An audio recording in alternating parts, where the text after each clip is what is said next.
The Cavalcade of America.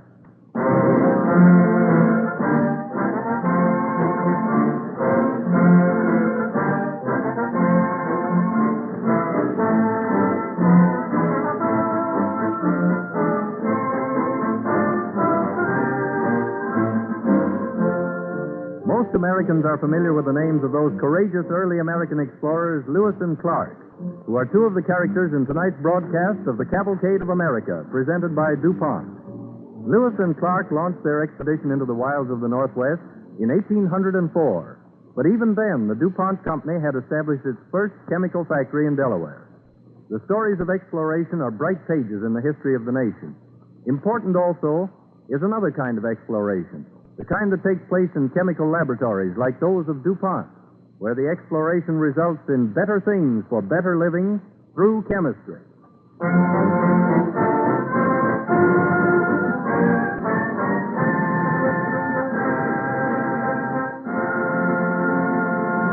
Our first story this evening takes place in the early days of the 19th century in the vast wilderness west of the Mississippi.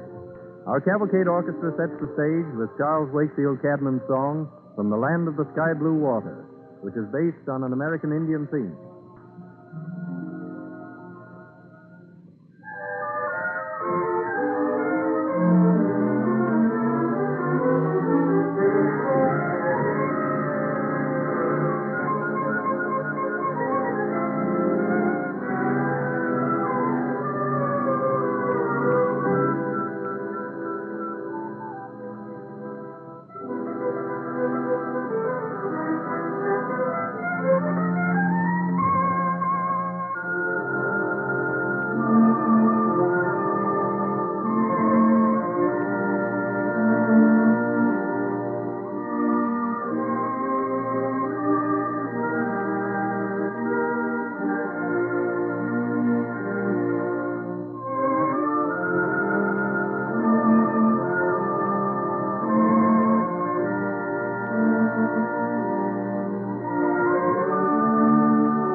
The will to explore has come to us naturally, for the very foundation of our nation was through exploration. Columbus, Cabot, De Soto, Hudson, John Smith, Coronado, La Salle, from those intrepid adventurers, we received this heritage. In the year 1803, Thomas Jefferson, then President of the United States, obtained an appropriation from Congress for the exploration of the newly purchased territory lying west of the Mississippi and extending to the Pacific Ocean. As leader of the expedition, he appointed his young secretary, Meriwether Lewis, who seized upon the task with great zeal. He chose as his partner and co-leader William Clark, brother of George Rogers Clark of Revolutionary fame. On March 14, 1804, a brave company, 45 in number, started up the Missouri River. we find them at La Charrette, the last outpost of civilization, talking with the chief magistrate of that settlement, a brave pioneer himself, Daniel Boone. Wish I were young enough to go with you, Captain Lewis. I wish so, too, sir. Hey, Clark? Yes, indeed, Mr. Boone. Oh, one of our men was telling us how he fought with you, a fellow by the name of Gordon Cameron. The old Scot. I know him well. Hey! Ain't that his voice? Captain Lewis! Captain Lewis! I'm here, Cameron, with Mr. Boone.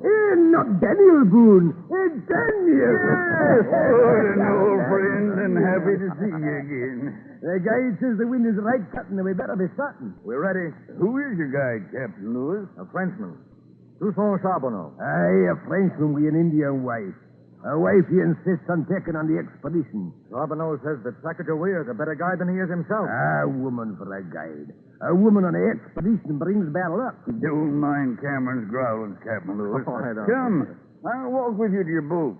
How fast do you aim to travel? Well, with luck, 15 miles from sun to sun. Luck, indeed. We have a woman on the party. Ah, yes, and here she is with her husband.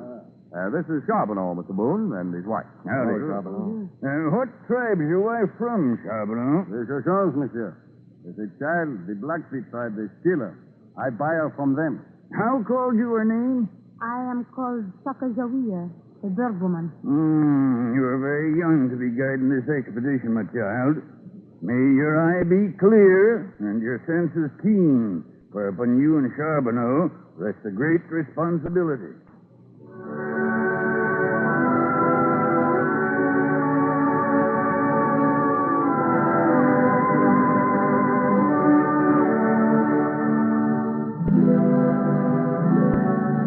Pushing westward, the daring adventurers struggled against turbulent waters and virgin forests, against hostile savages, death-bearing insects, wild animals, heat, rain, cold.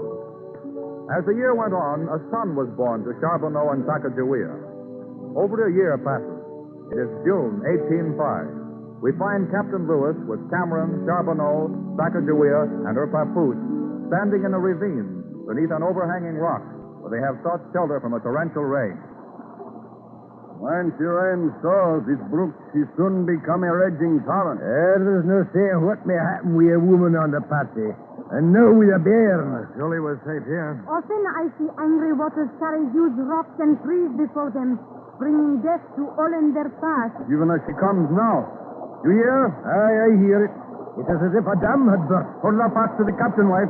Even now the water covers our feet. Hold fast, Charbonneau. You'll lose your footing. Cameron, give him a hand. Hey, that's him, monsieur. I cannot swim. We must get to the higher ground, and quickly. Each moment the water will rise. Give me the child, Sacagawea. I'll hold him. Thank you, Captain. My wife, she can't just let her away. Cameron, hold the child. Aye. Here, Charbonneau, take my gun and sack. The water. They're carrying her toward this falls, monsieur. I'll get her. I'm coming, Sacagawea. Captain, wait now. Now they'll both be dragged into the rapids. Captain, watch those rocks. Look. He has reached her. They'll never stand against the torrent. Here, hold the baby. Yes, monsieur. Get it, Captain.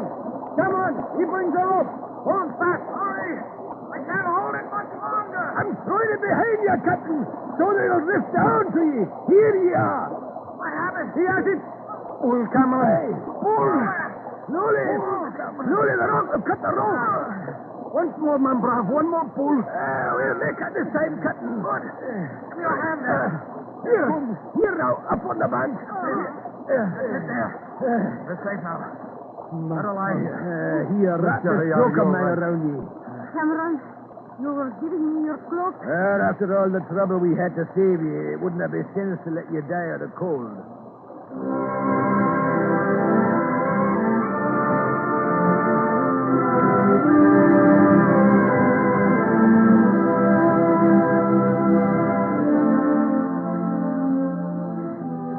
After weeks of struggle, the party reaches the foothills of the Rockies, in what is now part of the state of Montana. For days, the expedition searches in vain for a way through or across the huge mountains. Lewis, Cameron, and Sacagawea gaze toward the snow-tipped peaks that bar their path. Mountains. Mountains in all directions. Impassable barriers, that's what they are. Somewhere on the other side of those mountains lies the great Columbia River. It leads to the Pacific. Unless we reach it, our whole expedition is a failure. Your woman guide has failed you. Lewis, look. Indians coming through the ravine. Yonder. Blackfeet, enemies of my people. They outnumber us. Let's face them, Captain. Daniel Boone and I were a match for the 5 Let me redskins. speak with them. No, West, no. They'll cut you and carry back into slavery again. Let's face them, Captain. Sacagawea. Wait, Sacagawea, come back here. This fleet is a deer, monsieur. Already she is too far away. Someone must follow her. They are Blackfeet, monsieur. They make friends with no one. Every man ready now. The chief is approaching us. Greetings seem friendly. Maybe treacherous. If we have to rescue that woman again... Quiet, Cameron. Be on guard. I wish I could understand what they're saying. Captain Lewis, these my own people. This is my brother. He bids you welcome. He thanks you for saving my life. The Blackfeet drove them from their old hunting grounds. Tell the chief that we are his friends and that we bring gifts and food. Ask if he knows a path through the great mountains. Perhaps he plans to trick us, Captain. You can guess which way a man will jump, but a woman or a redskin... Wait, Cameron. Well, Sacagawea?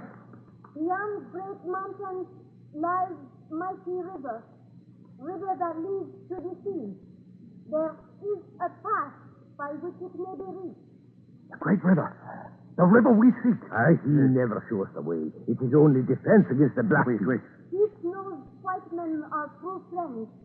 He will lead white warriors through mountains. Goal is won. Well, come on. Were we wrong now to bring the woman? To be a mean man who couldn't admit that he was wrong.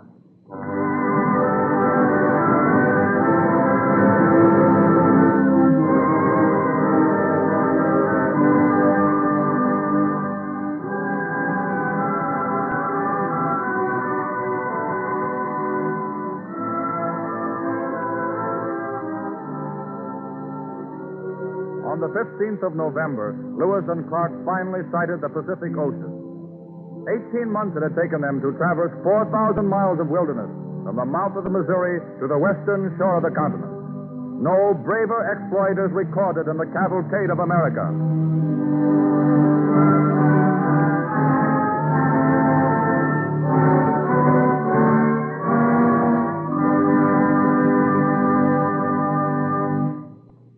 This evening's second story concerns Greeley's Arctic expedition in 1881. Much of the music of Grieg expresses the composer's impressions of his own Northland. Our Cavalcade Orchestra will set the scene with Morning Mood from Grieg's suite Peer Gynt.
American cavalcade moves onward. The will to explore is still a characteristic trait among Americans. It is July 7th, 1881. Adolphus W. Greeley, 37 years old, lieutenant in the United States Signal Corps, sets out for the Arctic regions with a party of 25 men. The good ship Proteus, designed as a sealing vessel, is almost ready to sail. On the dock, Lieutenant Greeley is bidding a last farewell to his wife. For 3 years, dear. It's a long time. It won't be 3 years, Henrietta. Oh, but At the end of the year, a ship is scheduled to bring us supplies. If we've accomplished our mission, we'll return then. you told the newspapers you were taking supplies for 3 years. Well, of course. We must always be on the safe side. Oh, it all seems so terribly far away. Why must my husband go? Why was he chosen? This is a big opportunity for me, darling. There's never been an expedition so well equipped, so sure of reaching its goal. I know. Smile, dear. Smile and wish me good luck.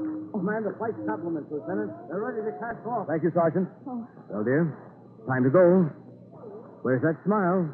Ah, that's better. Oh, just come back to me safely. That's all that matters, dear. Goodbye, dear. Goodbye. Kiss the babies for me. I will. Remember, keep smiling. I will. Goodbye. Goodbye, dear. Goodbye.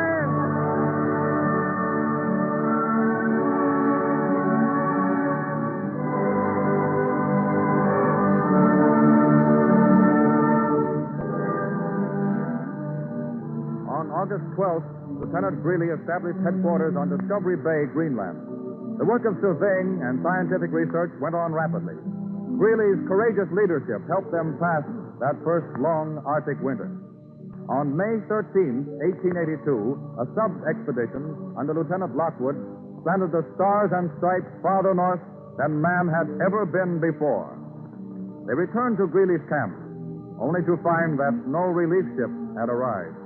One had been sent out, and 6 times it had tried to pass through the ice in Kane Sea, only to be baffled by the floes. The second winter was worse than the first, and the spring brought no promise of better times. They wait for the relief ship that never comes. Trying to keep up their courage, Greeley goes among them. Captain Greeley. Captain Greeley. Yes, Brainerd. Rice and Jans, the Eskimo, have returned. Yes? They report nothing but open sea on every side. No supplies were found. The last hope. Captain Greeley. Yes, Doctor. Lockwood is asking for you. I'll go with you at once. Brainerd, see that the flag of distress is firmly planted on the highest ground. There might still be a chance. Yes, Captain. Well, Doctor, how is Lockwood today? Very weak, Captain. He's in this tent here. Captain Greeley. Yes, Lockwood? That last trip of mine, I left the letter. Will anyone ever find it? We can only hope, my friend. If our thinking is the worst. It is easy to die. Very easy. But it's hard to struggle, to live.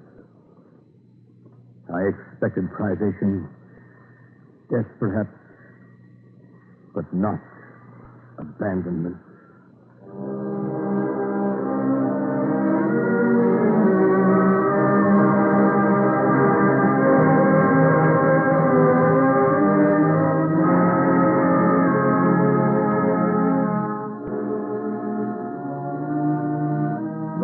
Of abandonment preyed on their minds. And while they waited, the Proteus, Greeley's original ship, was sent with supplies, but was crushed in the ice pack. Almost 3 years after the start of the expedition, through the insistence of Mrs. Greeley, President Arthur sent 3 vessels, the Thetis, the Bear, and the Alert, the latter a gift from Queen Victoria and the British nation. In August, the Thetis floats amid the ice near Brevoort Island off the Greenland coast. The commander of the relief expedition, Winfield Scott Sly, is on deck as Lieutenant Caldwell returns to the ship with a searching party. Well, Caldwell, report of searching party on Brevoort Island, sir.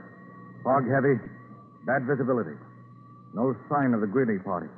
But we did find this paper buried in a spot which was undoubtedly the remains of a supply cache. Give it to me. October 21st, 1883. My party now permanently encamped on west side of small neck of land, distant about equally from Cape Sabine and Cockhat Island. Rations for 40 days. A.W. Greeley. Written almost a year ago, and rations were only 40 days. Norman. Yes, sir? Full speed as the ice will permit. Make for Cape Sabine. Yes, sir. Full speed ahead, Bosun. Order the whistle to keep blowing. One man is alive. He may hear it. Yes, sir.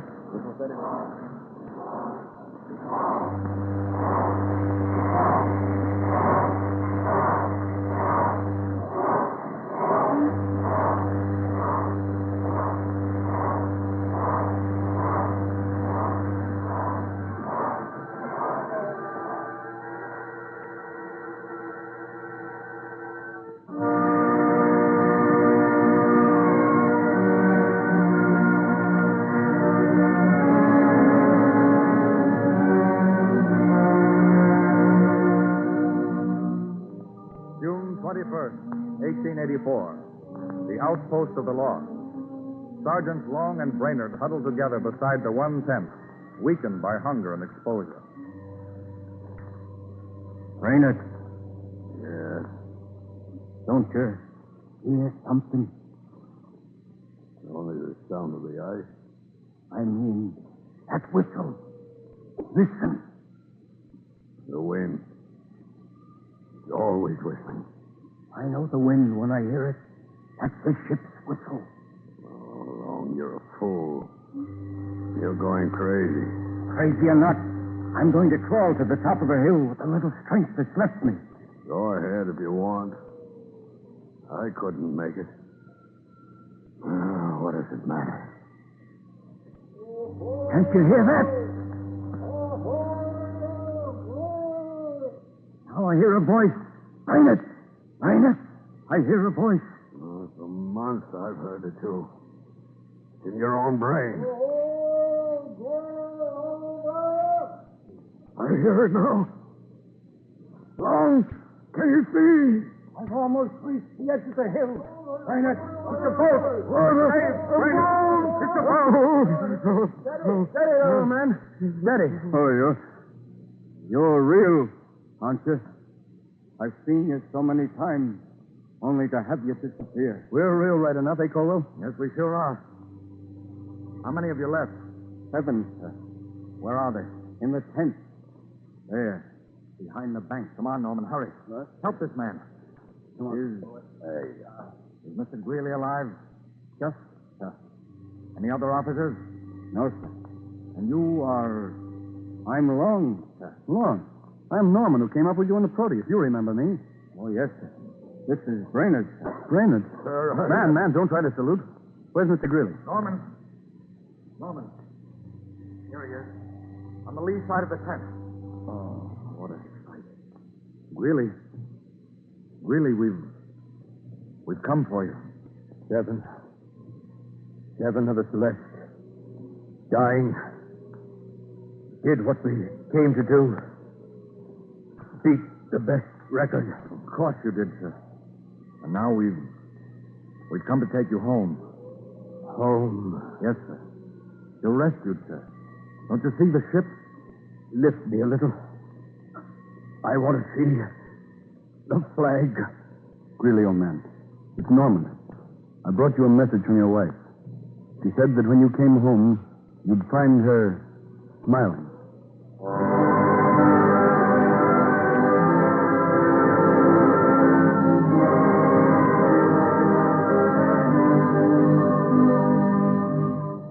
Tenderly, they carried the survivors back to their country. Greeley lived to receive the praise of his government and later became chief signal officer in the Army. His diary and his own published description of his exploits were typical of the man's modesty and courage. No credit was claimed by him. All was given to the men who followed him to the outpost of the law. Heroes like these gallant explorers, Lewis, Clark, Greeley, Brainerd, make us proud to be their countrymen, proud of their leadership in the Cavalcade of America.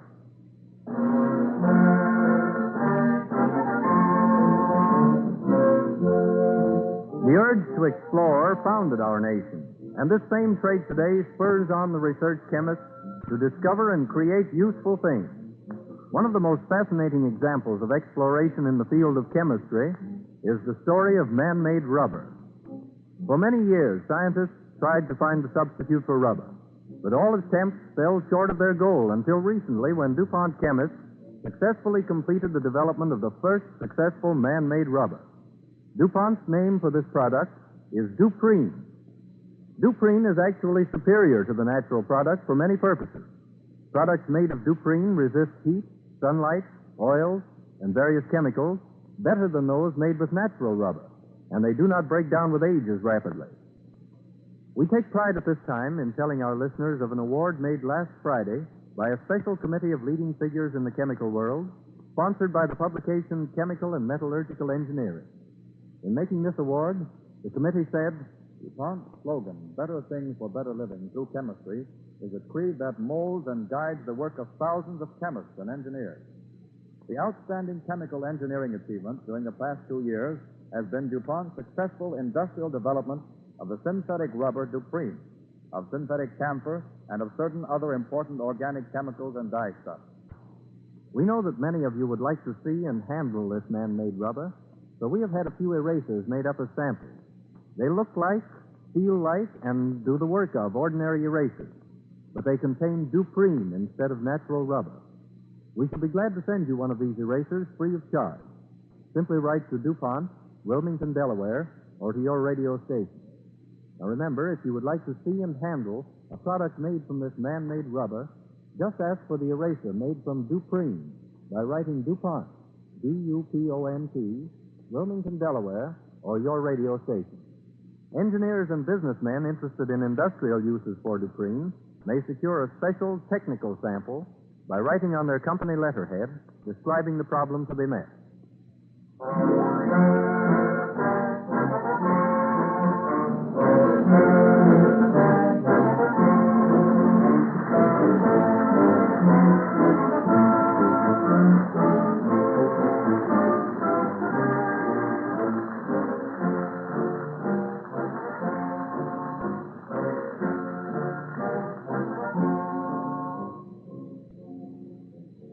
Next Wednesday at this time, DuPont will again present the Cavalcade of America.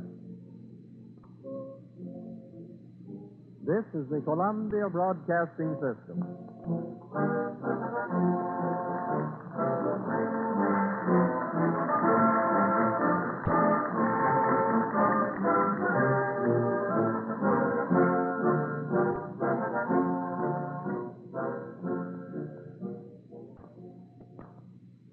WABC, New York.